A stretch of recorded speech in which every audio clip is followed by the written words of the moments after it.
Welcome to the FanDuel Punch Out. I'm Jason Gilbo, J Gilbo 11. With me is Russell J Clay at Russell J Clay. You know, what does the J stand for again? Joseph. Is it really? Yes. Okay, just didn't know if you were giving me a fake name or not. Yeah, Joseph. Joseph. I am a junior.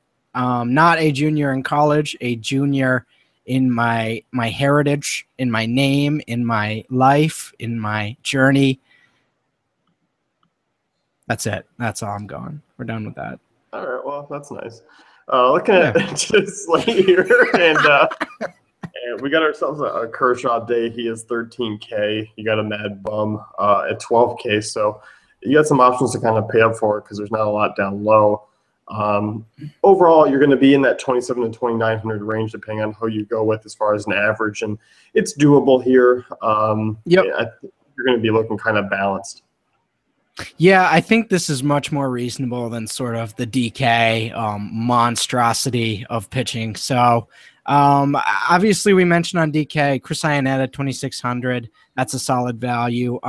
Weeder's in a decent spot. Gaddis in a decent spot. So, yeah, I think you kind of stick in that range. Posey still a little too much for me on here as well. Yeah, I agree. Posey's a little bit non-optimal at that price tag, much like he was on DK. Victor Martinez at 3,100 is a guy who I like. And then, you know, all the names you mentioned with Evan Gaddis, Matt Wieters, Chris Iannetta, certainly very playable. We were talking about some of the Texas bats as far as being a little bit underpriced on DK. Here you can definitely take some shots as well. Robinson Chirinos at 2,400 with his upside. I'm kind of looking at that game for offense on both sides, and we were kind of talking about, you know, circling the big name teams as far as being the obvious ones, but maybe kind of heading down to the back end of the lineups and kind of the value guys, and taking those tier 2, tier 3 options from that ballpark and, you know, teams. Definitely, yeah. I definitely like that call there. Another guy like that, Christian Vasquez, 2,200 if he's in the lineup. So, again, back end of the Red Sox, but back end of the Red Sox is still premium seating, you know? Yeah, you're still going to see, you know, 4 at-bats a game there. Right. And, I mean, Miguel Gonzalez is a guy to pick on, 333 WOBA out to right-handers, 1.08 home runs per 9 since 2015. So, definitely looking at him. And as we mentioned, I mean, Holland's a guy who you can look at. So Wieters is definitely in play. For sure. So overall, I mean, you got a pretty good wide option as far as catchers go. So if you need to punt, that kind of opens things up a little bit. Yeah, prices are very reasonable. Most of the guys I'm looking at are really in that mid to low 2K range. So I'm totally cool with that. Yeah, definitely. And looking at first base, once again, I mean, kind of Ortiz is up as your top option at 4,400. A high price tag, but he's certainly in a good spot against Miguel Gonzalez, who's been awful against lefties. It's tough because you want to play him, but, you know, once again, he's going to crush the rest of your remaining salary. So I think you kind of got to stay down. No, you should in most, but again, I'm not going to tell you not to play him either.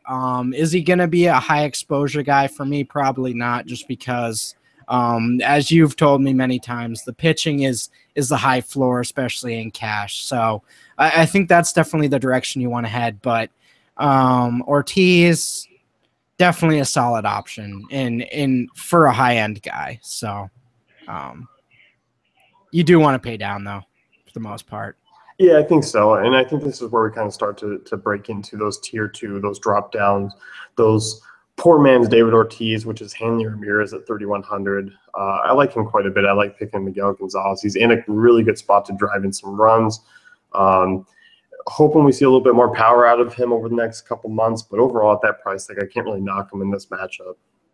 Yeah, and a nice swerve off Ortiz. Ortiz is always going to have that ownership just because people are going to want to pay up for him. And that's a nice dive down in price. I mean, that's a few tiers down in terms of price from a lot of these guys, even the Jose Abreu and Albert Pujols of the world. So you're really diving down there. I like that quite a bit. Yeah, and I think the only other guy to really mention for me here is Adam Lind at 2,800. You look at Pelfrey since last season, 373 WOBA allowed to lefties. Lynn's been a guy to kind of be selective about this year, but this is a matchup and kind of a slate to use him in. Yeah, and then I think we were talking about Prince Fielder. No, we were definitely not talking about Prince Fielder. The second base here.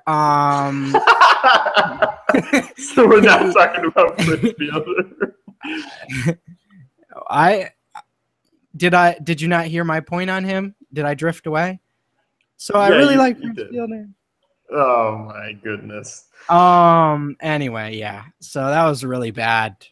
That was not funny, but I still did it, and I went through it with a conviction.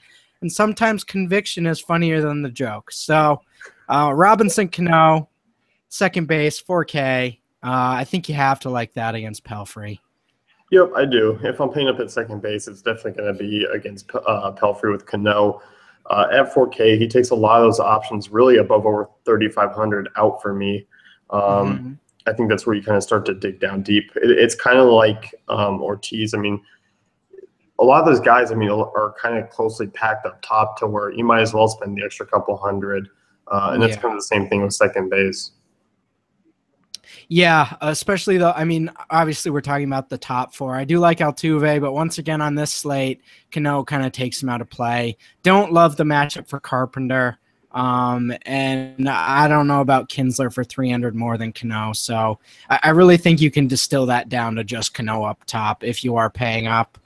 And then, I mean, even diving down, you don't really love Kipnis Odor either. I mean, I think you can roll with Odor, but that's a little expensive for him, especially with Cano right there.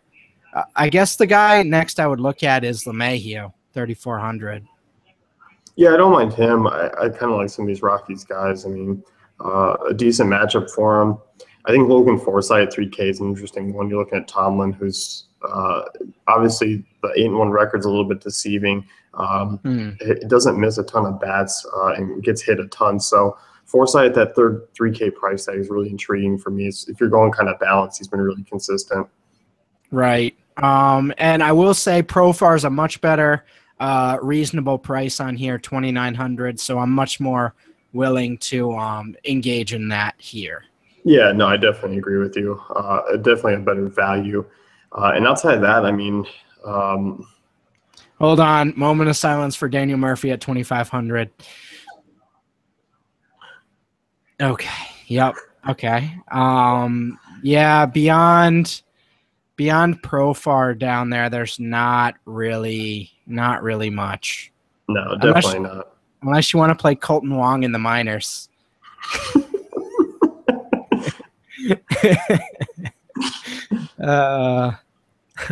Looking at third base here, and this is an option. I mean, I like Beltre quite a bit on DraftKings because he was at a really nice price tag. Here it's a little bit different. Seager's kind of my guy here more on FanDuel against Pelfrey, another lefty there at 3,500. That's not a bad price tag for him. Not bad, and not bad for Longoria either, as you mentioned, the 1.96 home runs per 9 for Tomlin against righties. So you definitely got to like that there. And Seager, I mean, that's juicy is what that is. That's cash game viable right there. So definitely like that, and you definitely have to like the Seager Cano combo for 3,750 average. I don't hate that at all. So he kind of takes out the punt Todd Frazier play we were talking about there. I mean, I still think that's in play, but for 3,500, that's a much higher floor, than what you're looking at with Frazier. Yeah, I definitely agree. And I like Travis Shaw. I kind of like these secondary pieces for the Sox. Another lefty against Gonzalez. That's a nice price tag. But, yeah, I definitely agree. I think Frazier's a little bit different here. Maybe you lean a little more towards consistency. But, yeah, I mean, I think overall, I mean, this is a spot where you're looking down low and there's still not much to go with. It's slim pickings, man. I mean, you're kind of hoping you can kind of sit in that 27 to 29, 3K range for most of your guys there. Yeah. I mean, Stephen Wright seems a little more viable on FanDuel, I think. I mean, if you want to pay up for some of these bats and go with a high-end stack, I wouldn't like hate you for it if you did it. Obviously, you want the ceiling, but or the floor of Kershaw and Bumgarner, but I don't know.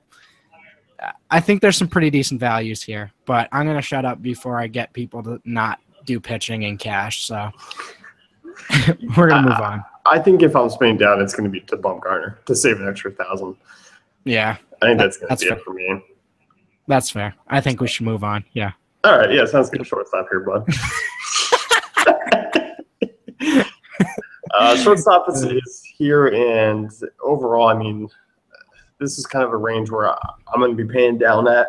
I'm going to be definitely looking at a Kettle Marte, an Elvis Andrus, or a Trevor Story in that 2,500 to 2,800 range, or even really a Tim Anderson hitting at 2,500. See if you can hit a knuckleballer. Yeah, no, I think that's a decent call for a punt. Obviously, I just said right, but I think there are some decent punts you could throw with this White Sox lineup. As you mentioned, Marte sort of hitting high in that Mariners order, which you like against Pelfrey. And I mean, Bays 2,900 as well. So I think you can sort of look at that.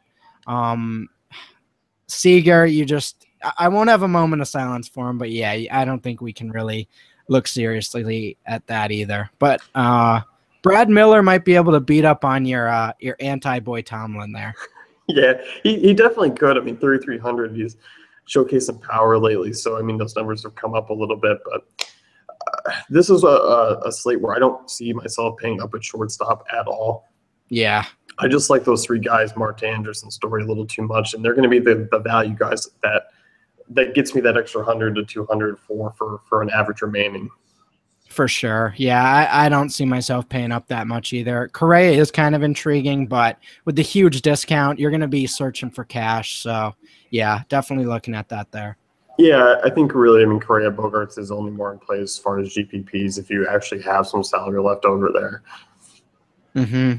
So, moving on to outfield here. And once again, for me, I'm going to be pretty much dropping down to about below 4K and kind of crossing a lot of those guys off the list. I mean, Nelson Cruz is intriguing at 39, but I really like a Mark Trumbo at 36. I think that's where I draw the line as far as that tier one for me. Yeah, Trumbo in a good spot. I mean, Adam Jones in a similar range. I like Trumbo a little more, though. But, yeah, it's just tough. I mean, 4,500 for Trout just doesn't seem very, viable tonight, you know? So I'm not really necessarily looking at that. Cruz, you mentioned. I might have Cruz. I think Cruz, Cano, Seager is very much a move here, and I think you can get some cheap punts and make that work. But yeah, for the most part, unless you're doing a Mariners stack, I think you're better off just kind of moving down here. Charlie Blackmon, 3,400. I'm okay with that. I mean, what do we think about the Marlins bats? I like Ozuna's price tag at 3,400. Yeah, I like that. He's really different from over on DK. And that's the same thing with Gonzalez. He's priced actually appropriately here on FanDuel than over on DK. So I think you can kind of sit in that 3,400 range. Jackie Bradley Jr., Cole Calhoun, 3,500 guys that I like quite a bit. Bryce Harper, 3K, not doing it. Melky Cabrera in a bad spot, not touching him. Nomar Mazara, 2,800. I might indulge. Yeah, I will too. I mean, him and Shin-Soo Choo are catching my eye as far as value guys. I mean, Aoki, if he's in the lineup, would be a guy to kind of take an eye on as well. Mm-hmm. Outside of that, here we go, man. Hey, Ichiro 2,700, baby. Let's go. Let's get another 3 hits, Ichiro. Hit king. Oh, my God. You're basically the Marlins guy that goes to every baseball game or every sporting event if you gave him a podcast. Yeah. No, I'm the Marlins fan that goes to the Heat games and is wearing his Marlins jersey. I'm that guy. Oh, he'll be at Game 7 tonight for sure. He'll be there.